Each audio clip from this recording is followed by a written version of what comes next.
What's going on, people? I want to show the 30-gallon tank. Getting ready to do some maintenance on it, water change, trim the plants, clean things up. But what I've done is right down here, you can see that moss.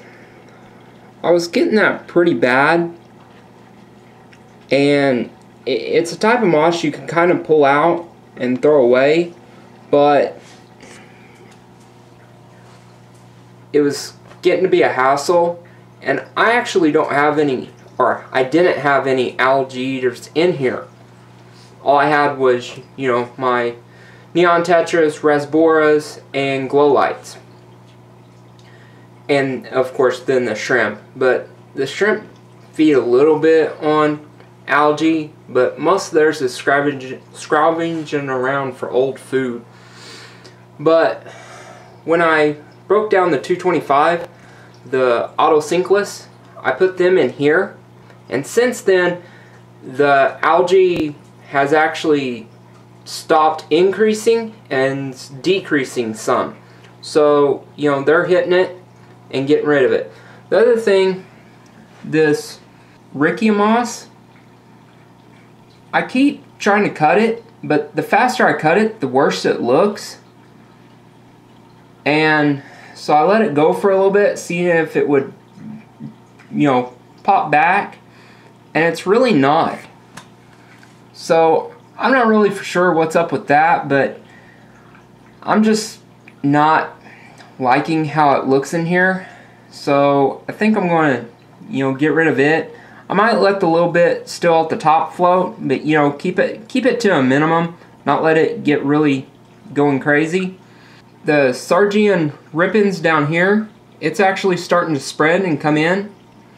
And the same with the Glosso, it's actually starting to spread. This runner started from over here, this plant right here, and now it's going all the way back over there. Let me get you a little better angle on that. So that's cool. So this area over here, I'll try to keep these two in checkmate as far as taking over one or the other.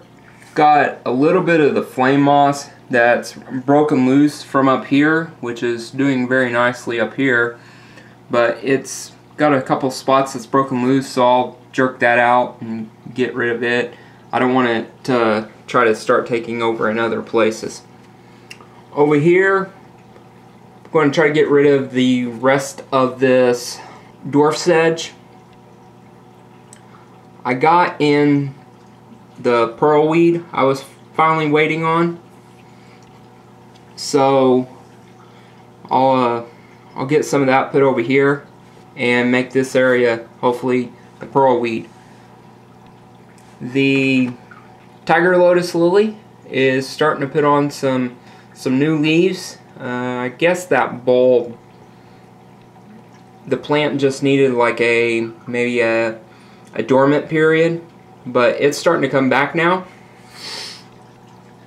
I'll trim the wisteria back. I'm actually kind of thinking ripping it out.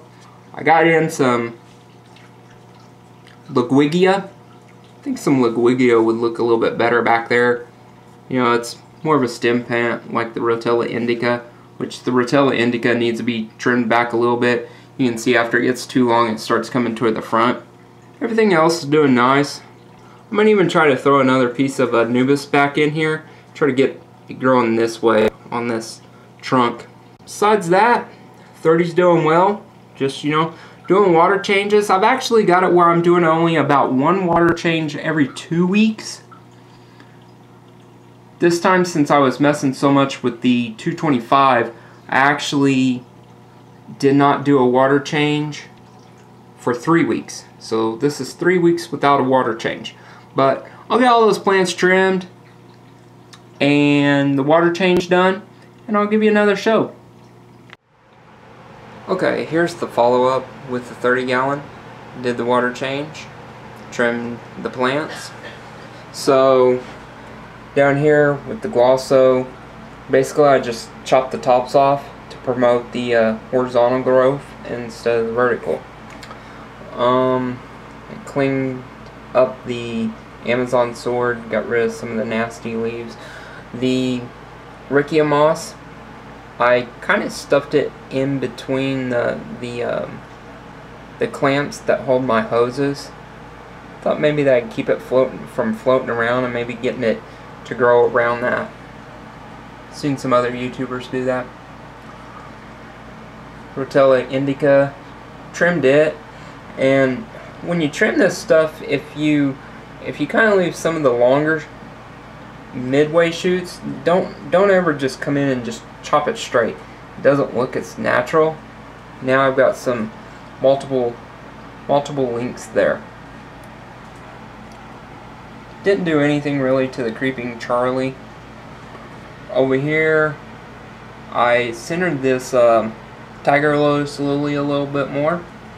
Then I put the pearl weed in here and got rid of all the dwarf sedge. Might have some pieces that sprout back from the roots if I didn't get it all.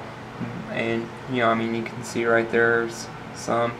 But I can pull that out. It pulls out really easy. Found out I had a lot more crypts than I had thought.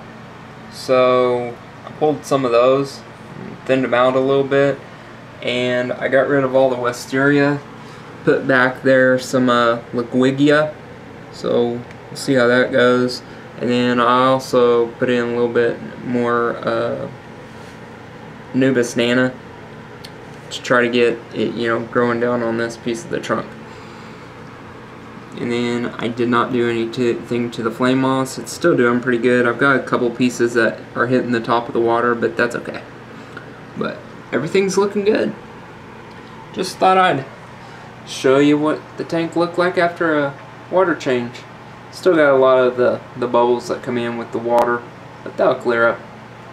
Anyways, you guys have a good one. Later.